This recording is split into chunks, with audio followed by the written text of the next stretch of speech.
မင်္ဂလာပါအမျိုးတို့ရေ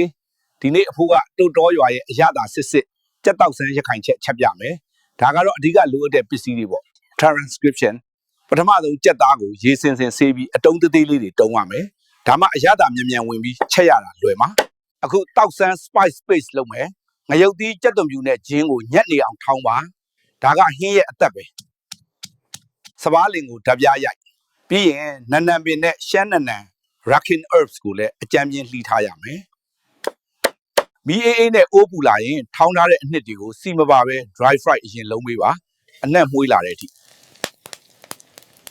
အဲ့ဒီနောက်ကြက်သားနဲ့ငပိ shrimp paste နည်းနည်းထည့်ပြီးအားလုံးသမအောင်မှွေပေးပါ။